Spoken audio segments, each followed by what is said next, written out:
E aí, gente, bom dia, tudo bem com vocês? Hoje eu tô aqui com o Rodrigo.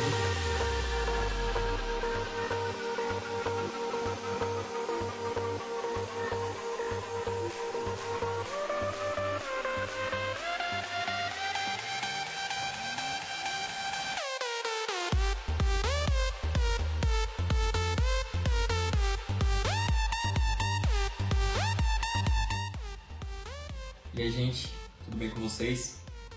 Espero que vocês estejam bem. Espero que estejam aproveitando as aulas que a gente está tendo à distância na EBD. E muito em breve a gente vai estar aí presencialmente juntos. Como vocês puderam ver, a última aula, essa aula na verdade eu ia gravar com o Rodrigo. A gente começou gravando junto, mas aí deu uns problemas aí que vocês viram. Não sei o que aconteceu, mas a luz do meu celular bugou e ficou tudo escuro e a gente perdeu grande parte da aula e não dava mais pra refazer porque já estava ficando tarde no dia já, ainda dá pra gravar. Então, vou ter que seguir sozinho nessa aula. Então a gente hoje vai continuar falando um pouquinho dos padrões de Deus para nós cristãos. Na última aula, na semana passada, a gente viu sobre os padrões de Deus dentro da igreja, então como a gente deve se portar dentro da igreja, em comunidade com os nossos irmãos. E hoje a gente vai falar sobre os padrões de Deus fora da igreja, então como a gente deve se portar não dentro da comunidade e sim fora dela. A gente vai falar hoje sobre Efésios capítulo 5, versículo 21 ao 33, e a outra passagem é Efésios 6, versículo 1 ao 9. Então a gente vai falar o finalzinho do livro do capítulo 5 de Efésios e o comecinho do capítulo 6 de Efésios. A gente está acabando já o livro de Efésios, então essa é a penúltima aula. Espero que vocês estejam aproveitando e faça a leitura desse trecho antes de começar na aula para ficar mais a par do que eu vou falar aqui. Bom, só uma introdução. O que a gente vai falar nesta aula basicamente é sobre os relacionamentos em Cristo. Paulo ele dá diversos ensinamentos de como a gente deve se relacionar em Cristo em 3 esferas. Primeiramente, relacionamento entre marido e mulher, então relacionamento conjugal. Segundo, relacionamento entre pais e filhos. E terceiro, relacionamento entre escravos e senhores. E hoje nessa aula a gente tem que sair daqui sabendo como se portar nesses relacionamentos para que a gente possa agradar a Deus e manter a unidade na nossa vida conjugal, na nossa vida familiar, na nossa vida profissional. Então, começando a primeira parte da aula, a passagem de Efésios 5, do 21 ao 33, a gente vai falar sobre relacionamento conjugal. Eu não vou me estender muito nesse assunto, certo? Tem um casal aí na igreja que faz isso muito bem, infinitamente melhor do que eu poderia fazer aqui, mas nós, como os jovens que a maioria ou namoram, ou estão noivo, ou pretendem um dia iniciar uma família, é importante a gente saber quais são os padrões de Deus para um casamento, como a gente deve se portar como marido ou como mulher, como que a gente se porta nesse relacionamento. Então vamos fazer a leitura aqui da passagem.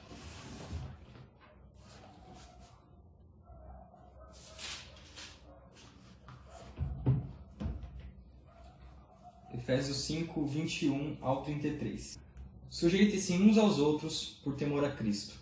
Mulheres, sujeitem-se cada um ao seu marido como ao Senhor, pois o marido é o cabeça da mulher, como também Cristo é o cabeça da igreja, que é o seu corpo, do qual ele é o Salvador. Assim como a igreja está sujeita a Cristo, também as mulheres estejam em tudo sujeitas a seus maridos. Maridos, amem cada um a sua mulher, assim como Cristo amou a igreja e entregou-se por ela, para santificá-la, tendo-a purificado pelo lavar da água mediante a palavra, e para apresentá-la a si mesmo como igreja gloriosa, sem mancha nem ruga ou coisa semelhante, mas santa e inculpável. Da mesma forma, os maridos devem amar cada um a sua mulher como a seu próprio corpo. Quem ama sua mulher ama a si mesmo. Além do mais, ninguém jamais odiou o seu próprio corpo. Antes o alimenta e dele cuida, como também Cristo faz com a igreja, pois somos membros do seu corpo. Por essa razão, o homem deixará pai e mãe e se unirá à sua mulher, e os dois se tornarão uma só carne. Este é um mistério profundo. Refiro-me, porém, a Cristo e à igreja. Portanto, cada um de vocês também ame a sua mulher como a si mesmo, e a mulher trate o marido com todo o respeito. Antes da gente entrar mais profundamente no ensinamento dessa passagem, a gente tem que entender um pouco do contexto do casamento na época que Paulo escreveu essa carta. E, de modo geral, o casamento era muito desvalorizado e principalmente a mulher era muito desvalorizada. Então, quando a gente pega o contexto geral do século I, o que impera, o que reina é o hedonismo, que é o ganho de prazer de maneira egoísta, de maneira individual. Então as pessoas não tinham interesse em gerar prazer ao seu cônjuge, gerar prazer a outra pessoa, era sempre buscar prazer para si, de maneira egoísta. Também tem a questão da cultura judaica, tanto é que alguns historiadores vão falar que toda a oração matinal dos judeus, os homens eles oravam agradecendo a Deus por 3 coisas: por não ser pagão, por não ser um escravo e por não ter nascido mulher. Então a mulher era altamente desvalorizada também na cultura judaica. Na cultura grega, a gente tem, por exemplo, Demóstenes, em que ele fala: temos prostitutas para o prazer, concubinas para o sexo diário e esposas com o propósito de ter filhos legítimos. E Xenofonte ele dizia: a finalidade das mulheres é ver pouco, escutar pouco e perguntar o mínimo possível. Então a mulher na cultura grega ela também era muito desvalorizada e com isso o casamento também era muito desvalorizado. Na cultura romana, os divórcios eram rotina, era algo muito banalizado. O casamento podia acabar por qualquer motivo. Tanto é que na poesia romana, se a gente pega poetas romanos como Marcial, Juvenal, e nas poesias deles é muito comum a gente ver mulheres que estão no seu 8º casamento, no seu 12º casamento, porque era o costume da época o homem deixar a mulher por qualquer motivo. Então, se a mulher errasse em algum prato, se a mulher errasse em alguma coisa que ela fizesse em casa, era um motivo para divórcio e o homem ele tinha total direito para se divorciar. Então, tanto o casamento quanto a mulher era algo extremamente desvalorizado, era algo jogado de escanteio e que eles não queriam saber de jeito nenhum. Tanto é que quando Paulo escreve essa carta, quando Paulo escreve as cartas, quando Cristo vem para poder pregar as boas novas, eu costumo dizer que Jesus e os apóstolos, eles foram a primeira onda do feminismo. E por que eu digo a primeira onda? Porque quando a gente vai estudar a história do movimento feminista, tanto no Brasil quanto no mundo, a gente não eu, né? Não, os historiadores, a galera que estuda, eles consideram normalmente a primeira onda ali no final do século XIX, início até metade do século XX, que a gente tem nomes famosos como, por exemplo, a Frida Kahlo na arte, a Simone de Beauvoir. Então, a primeira onda do movimento feminista, quando elas começaram a surgir, principalmente buscando o direito ao voto. E eu costumo dizer que essa foi a segunda onda, porque a primeira, na verdade, foi de Jesus. A mulher era tão desvalorizada na cultura judaica, na cultura antiga, que se não fosse Jesus e os apóstolos trazerem essa mudança de mente, a situação seria muito pior naquela época. Então Jesus ele era amigo de mulheres, Jesus ele valorizava mulheres, Jesus ele valorizava a presença das mulheres no seu ministério. Ele visitava a casa de amigas, Marta, Maria. Então Jesus tinha um bom relacionamento com um relacionamento de amizade com mulheres, algo muito difícil na cultura judaica. E também os apóstolos, Paulo ele escreve nas suas cartas, Pedro também escreve na sua carta de como o homem deve tratar a mulher de maneira melhor, como o homem deve valorizar a mulher. Então Jesus e os apóstolos vieram de fato mudar esse contexto que estava acontecendo, principalmente a respeito do casamento e também da valorização da mulher. Então agora a gente vai falar primeiramente a respeito do papel da esposa dentro do casamento, de acordo com Paulo, em Efésios 5, do 22 ao 24, que eu vou ler aqui de novo. Mulheres, sujeitem-se cada uma ao seu marido como ao Senhor, pois o marido é o cabeça da mulher, como também Cristo é a cabeça da igreja, que é o seu corpo, do qual ele é o Salvador. Assim como a igreja está sujeita a Cristo, também as mulheres estejam em tudo sujeitas a seus maridos. Quando a gente vê essa passagem, em outras versões mais antigas, elas vão falar a respeito da submissão feminina. Então fala para a mulher, para a esposa, ela ser submissa ao seu marido. E isso é algo que traz muita polêmica, né? Principalmente nos dias de hoje. Tinha um teólogo presbiteriano chamado John Mackay, e ele dizia que a grande artimanha do diabo é pegar extremas verdades bíblicas, pegar palavras bíblicas e transformá-las em um sentido completamente diferente daquilo que os escritores queriam mostrar. Então hoje a gente pega a palavra submissão e parece algo muito pejorativo, parece algo muito ruim, parece um sinônimo de inferioridade, de escravidão, de estar abaixo do homem. E isso não é verdade. Primeiramente que submissão não pode ser inferioridade, a mulher não é inferior ao homem por causa disso, porque a gente vê que em Gálatas 3:28, Paulo diz assim: Não há judeu, nem grego, escravo nem livre, homem nem mulher, pois todos são um em Cristo Jesus. Então aqui Paulo fala que tanto a mulher quanto o homem, eles são um só em Cristo. Então não tem como ter essa inferioridade. E também a submissão não pode ser escravidão, porque a palavra de Deus nos diz em João 8,32 que conhecereis a verdade e a verdade vos libertará. Nós somos livres em Cristo, então a mulher não pode estar presa, estar escravizada a alguém, simplesmente por a gente não entender, não ensinar corretamente o que significa a palavra submissão. Russell Shedd, que tenho certeza que vocês conhecem, importante teólogo na história, ele fala que submissão traz a ideia de apoiar e encorajar. Então a submissão não é a mulher estar abaixo, mas sim é uma mulher que trabalha em conjunto numa mesma missão, e a missão dela e do marido tem que ser a missão de glorificar a Deus. Então a submissão feminina traz a ideia de apoiar o marido, encorajar o marido. Tanto é que em Gênesis 2:18, Deus fala que vai fazer uma auxiliadora idônea, uma ajudadora idônea para Adão. E essa tradução parece muito estranha, você falar que a mulher era apenas uma auxiliadora, porque acaba dando a impressão de que o homem tem um papel que ele consegue exercer muito bem, tanto sozinho, e consegue exercer um pouco melhor se tiver um auxílio, uma ajuda feminina. Isso não é verdade, porque a palavra que foi usada no hebraico é uma palavra muito profunda. A palavra foi eser, e essa palavra foi usada no Antigo Testamento para falar de dois tipos de ajuda. Tanto a ajuda divina, então a ajuda de Deus para com os homens, quanto o auxílio militar. Então, a ajuda feminina não pode ser interpretada como um simples plus ou um adicional banal, mas não, é uma ajuda que ela se equipara a uma ajuda de Deus e a uma ajuda militar no Antigo Testamento. Então, é uma ajuda verdadeira, uma ajuda muito profunda que a mulher tem em relação ao seu papel de apoiar e ajudar o homem. E se a gente continuar lendo toda a narrativa da criação da mulher, a gente vai ver que Deus retirou uma parte do homem para a criação da mulher. E isso mostra pra gente que um é incompleto sem o outro. Eu não vou aqui entrar em contexto de celibato, nem dom de celibato e essas coisas, mas um homem casado e uma mulher casada, eles têm que entender que um acaba sendo incompleto sem o outro. Quando Deus criou Eva de uma parte de Adão, ele quis mostrar que de fato faltava algo no homem, faltaria algo no homem, e esse algo era para ser preenchido com a sua esposa. Aqui eu listei 5 motivos para a submissão feminina, porque que a mulher casada ela deve buscar a submissão. E em primeiro lugar, por amor e obediência à palavra, porque é uma ordenança bíblica. No versículo 22, Paulo deixa claro: mulheres, sejam submissas ao seu marido, é um mandamento. A gente vê outras passagens também, como Colossenses 3:18, Tito 2:5, que a gente vai ler mais pra frente. Então, a mulher teria que obedecer por amor a Deus, por amor à palavra, porque é um mandamento bíblico. Então, esse é o principal motivo. Segundo motivo, porque o marido ele é o cabeça da esposa. Então, o marido ele exerce a autoridade, ele serve a mulher por meio da autoridade. Então, por isso, vem a submissão também feminina.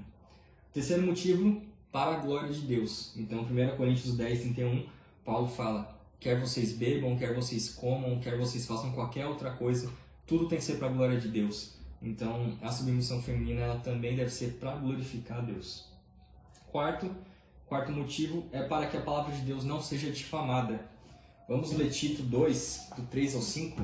Semelhantemente, ensine as mulheres mais velhas a serem reverentes na sua maneira de viver, a não serem caluniadoras nem escravizadas a muito vinho, mas a serem capazes de ensinar o que é bom. Assim poderão orientar as mulheres mais jovens a amarem seus maridos e seus filhos, a serem prudentes e puras, a estarem ocupadas em casa e a serem bondosas e sujeitas aos seus maridos, a fim de que a palavra de Deus não seja difamada. Então, outro motivo para a submissão feminina, do porquê você deveria buscar ser submissa ao seu esposo quando estiver casada, é para que justamente a palavra de Deus não seja difamada, para que a palavra de Deus não seja envergonhada. E por último motivo, a submissão ela é a missão da esposa em sustentar a missão do marido. O casal ele tem uma missão em comum, que é glorificar a Deus por meio do casamento. Mas para isso, a mulher tem sua missão principal e o homem tem sua missão principal. Aqui nessa passagem a gente viu que a missão principal da mulher é a submissão ao marido. E a submissão não pode ser entendida como algo inferior, algo escravizado, abaixo, mas deve ser entendida como um apoio, um encorajamento um fortalecimento para que o marido cumpra a missão dele. E a missão do marido é justamente o que a gente vai falar agora neste tópico, que está no versículo 25 ao versículo 33 de Efésios 5. Maridos, ame cada um a sua mulher, assim como Cristo amou a igreja e entregou-se por ela para santificá-la, tendo-a purificado pelo lavar da água, mediante a palavra, e para apresentá-la a si mesmo como igreja gloriosa, sem mancha nem ruga ou coisa semelhante, mas santa e inculpável. Da mesma forma, os maridos devem amar cada um a sua mulher como a seu próprio corpo. Quem ama sua mulher ama a si mesmo. Além do mais, ninguém jamais odiou seu próprio corpo. Antes o alimenta e dele cuida, como também Cristo faz com a igreja, pois somos membros do seu corpo. Por essa razão, o homem deixará pai e mãe e se unirá à sua mulher, e os dois tornarão uma só carne. Este é um mistério profundo, refiro-me, porém, a Cristo e à igreja. Portanto, cada um de vocês também ame a sua mulher como a si mesmo, e a mulher trate o marido com todo o respeito. Então, se por um lado a mulher tem a missão da submissão, a missão principal do marido é a missão de amar a sua esposa. E confesso que, na minha opinião, é uma das maneiras mais difíceis, a missão mais difícil de um casal provavelmente é a do marido de amar a esposa, e Paulo deixa claro, amar a esposa como Cristo ama a igreja. Isso é algo extremamente profundo, é algo extremamente complexo para a gente entender como é capaz de se fazer isso. Então, o homem, ele exerce autoridade por meio do amor. Ele serve a sua esposa amando-a e exercendo essa autoridade com todo o carinho e respeito a ela. Segundo papel do marido é entregar-se, assim como Cristo se entregou pela igreja. Então a gente fala de um amor sacrificial. É aquele homem que tem que fazer tudo o que ele é capaz de fazer para agradar, para tornar a sua esposa mais feliz. Terceiro, ele tem que cuidar da esposa assim como Cristo cuida da igreja. Então é prover para a esposa, cuidar da saúde da esposa, cuidar da vida espiritual da esposa, cuidar em todos os aspectos da vida da sua mulher. Quarto papel do marido, não tratá-la com amargura. A gente vai ver em Colossenses 3,19, Paulo também ensinando aos homens para não tratar a mulher com amargura, com rancor, não ser grosso com a mulher, e sim tratá-la da maneira que ela merece ser tratada, com respeito e com honra. E por último, o papel do marido é fazer pela esposa o mesmo que Cristo fez e faria pela igreja. E é essa forma que o marido vai exercer o amor em relação à sua esposa, cuidando, se entregando, tratando-a bem e fazendo tudo o que Cristo faria pela igreja.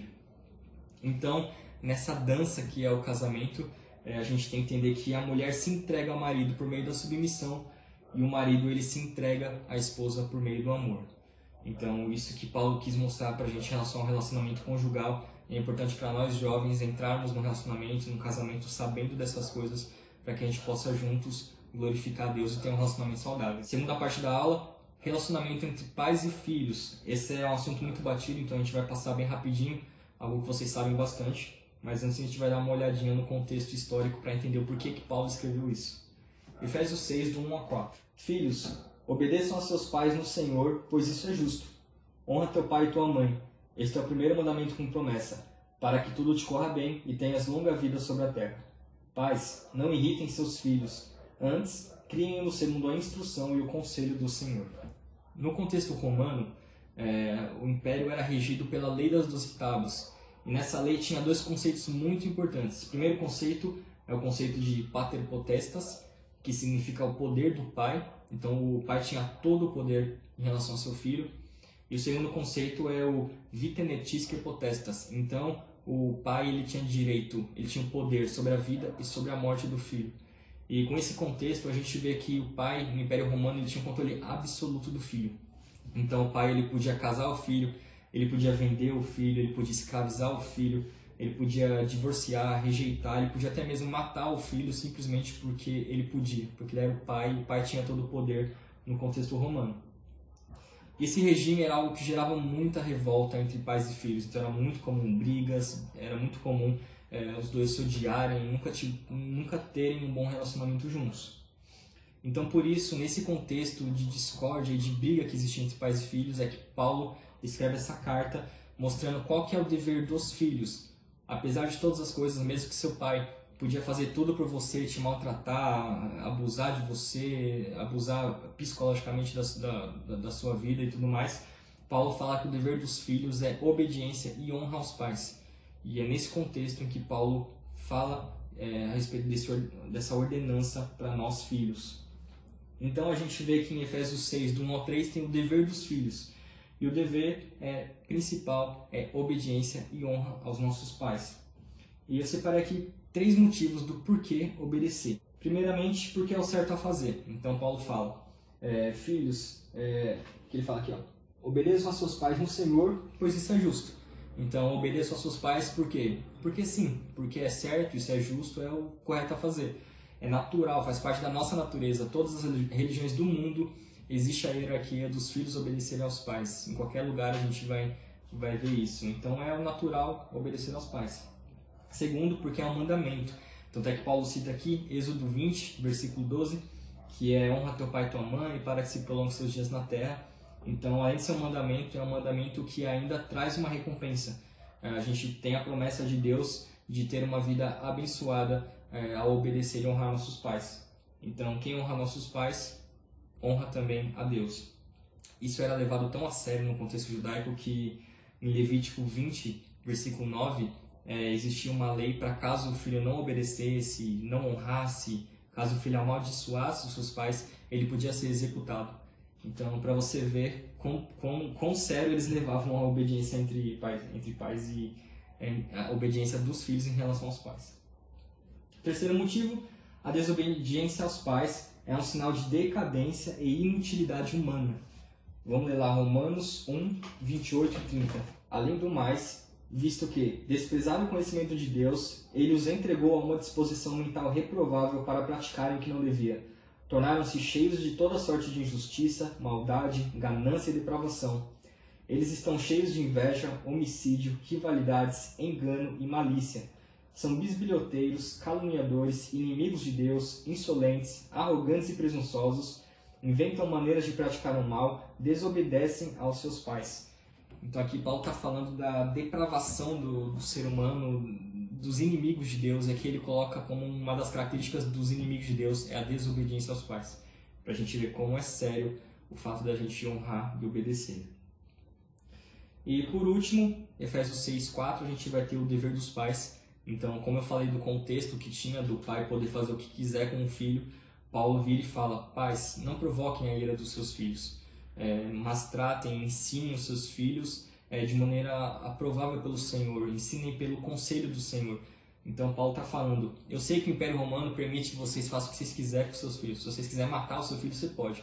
Mas o que eu estou falando tratem os seus filhos de maneira respeitosa, ensinem eles no caminho do Senhor, e não causem a ira dos filhos, para que ambos possam viver em harmonia. Continuando agora, por último, a gente vai falar um pouquinho sobre o relacionamento entre escravo e senhor, que isso é algo que a gente pode trazer nos nossos dias em relação aos nossos chefes, em relação a quem a gente presta conta nos dias de hoje. E essa passagem está em Efésios 6, 5 ao 9. Escravos, obedeçam aos seus senhores terrenos com respeito e temor, com sinceridade de coração como a Cristo. Obedeçam-lhes, não apenas para agradá-los quando eles os observam, mas como escravos de Cristo, fazendo de coração a vontade de Deus. Sirvam aos seus senhores de boa vontade, como servindo ao Senhor e não aos homens, porque vocês sabem que o Senhor recompensará a cada um pelo bem que praticar, seja escravo, seja livre. Vocês, senhores, tratem seus escravos da mesma forma, não os ameacem, uma vez que vocês sabem que o Senhor deles e de vocês está nos céus e ele não faz diferença entre as pessoas. No contexto romano, como vocês sabem, a escravidão era algo muito comum. Então, tinha pessoas que nasciam escravos, morriam escravos, tinha prisioneiros de guerra, que a grande maioria se tornavam escravos, então era uma prática extremamente comum. E o principal e o pior de tudo é que eles eram vistos como objetos, não eram vistos como pessoas, nem como seres humanos. Aristóteles ele vai falar que não podia haver nenhuma amizade entre o senhor e o escravo, visto que o escravo é apenas uma ferramenta viva, assim como uma ferramenta é um escravo inanimado. Então a gente vê o contexto de como eles ignoravam e como eles maltratavam e como eles faziam pouco caso dos escravos, que também eram seres humanos, mas não na visão do contexto romano. Então em Efésios 6, do 5 ao 8, Paulo vai falar do dever dos escravos. Primeiro ele fala que os escravos eles deveriam obedecer com respeito e com temor aos seus senhores. Eles deviam servir ao Senhor como eles serviriam ao próprio Cristo. Então, servir ao Senhor deles, pensando que eles estão servindo a Cristo e não ao Senhor deles. Terceiro, agradar ao Senhor deles, no caso, né? Quarto dever, trabalhar para o Senhor como trabalharia para Cristo. Então, trabalhar para o dono dele, para o dono, pelo seu Senhor, da mesma maneira, com todo o afinco e vontade que ele trabalharia para o próprio Cristo. E, por fim, eles serão recompensados por Deus. Então, todo nesse contexto de sofrimento, em que eles podiam fazer o que quiser com o escravo, Paulo está falando: olha, eu sei o sofrimento de vocês, eu sei que os senhores eles são muito maus, mas mesmo assim, obedeça a eles, respeite, trabalhe com vontade, não trabalhe com preguiça, trabalhe para eles como você estivesse trabalhando para o próprio Cristo, sirva ao seu Senhor como você serviria a Cristo, porque no fim das contas vocês serão recompensados não pelo seu Senhor, mas vocês serão recompensados diretamente por Deus. Deus vai honrar, Deus vai olhar essas atitudes e vai te recompensar da forma que Ele quiser. E isso cabe muito aos nossos dias de hoje, né? Claro que hoje não existe mais de maneira explícita a escravidão, da forma que Paulo está falando aqui em Efésios, mas cabe muito a como a gente se relaciona com o nosso chefe na empresa, com os nossos líderes acadêmicos na faculdade, em qualquer outro lugar. E a gente tem que entender que quando a gente trabalha para o nosso chefe, a gente tem que trabalhar para ele como a gente trabalharia para Cristo. A gente tem que servir ao nosso chefe como a gente serviria ao próprio Cristo. Então, cabe a gente analisar a nossa vida. Será que eu tenho feito pouco caso com a minha empresa? Será que eu tenho burlado algumas regras da empresa? Será que eu tenho feito corpo mole para trabalhar para o meu chefe? Porque se eu estou trabalhando mal para o meu chefe, eu estou trabalhando mal para o próprio Deus. Eu não estou honrando a Deus da maneira que deveria. Então, cabe a gente também analisar a nossa vida para ver como a gente está vivendo a nossa vida profissional. Então, em Efésios 6:9, Paulo ele vai falar do dever dos senhores. Então, ele fala para os senhores não maltratarem os escravos, para eles tratarem bem os escravos, porque o Deus, tanto do escravo quanto do senhor, é o mesmo e ele não trata com diferença de classe social. Então, da mesma forma que Deus trata tanto o escravo quanto o livre de maneira igual, o senhor deveria tratar bem também o escravo. Então, mais uma vez aqui, Paulo está quebrando a cultura romana, quebrando o contexto da escravidão opressiva e maligna, para que os senhores eles possam tratar muito bem os seus escravos, não causando nenhum problema, nem maltratando. Então, para concluir, essa foi a aula de hoje. Como conclusão, a gente tem que entender que Deus ele quer que a gente atue como um cristão em todos os âmbitos da nossa vida.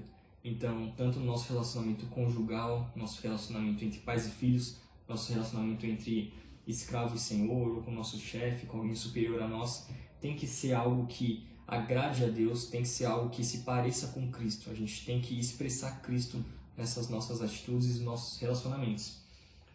Também todos os nossos relacionamentos eles têm que ser para a glória de Deus. A gente deve glorificar a Deus por meio desses relacionamentos.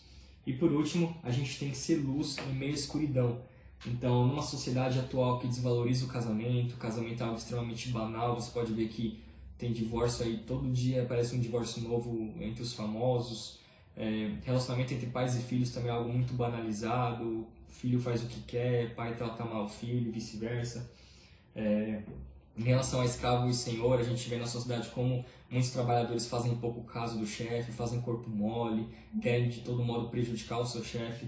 Então, nessa sociedade corrompida, nessa sociedade escura, a gente tem que ser luz, a gente tem que mostrar que a gente vive um casamento para a glória de Deus, a gente tem que mostrar que o nosso relacionamento com nossos pais é para a glória de Deus, a gente tem que mostrar que na nossa empresa a gente vai trabalhar para o nosso chefe como a gente trabalharia para Cristo.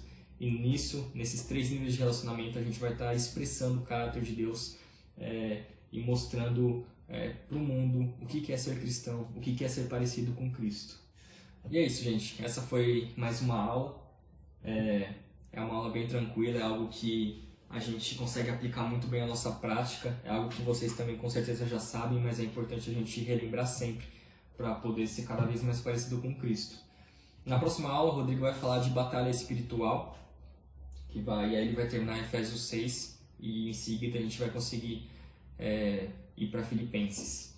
Não se esqueçam do nosso compromisso, nosso encontro na quarta-feira. Então, se durante essa aula você teve alguma dúvida, algo que você não entendeu, se você quer falar alguma coisa a mais que você acha que faltou, na quarta-feira, 9 horas da noite, a gente está fazendo o Hangout, em que a gente se encontra no Skype e discute um pouquinho sobre como foi a aula, um pouquinho, cada um fala o que gostaria de falar sobre esses assuntos.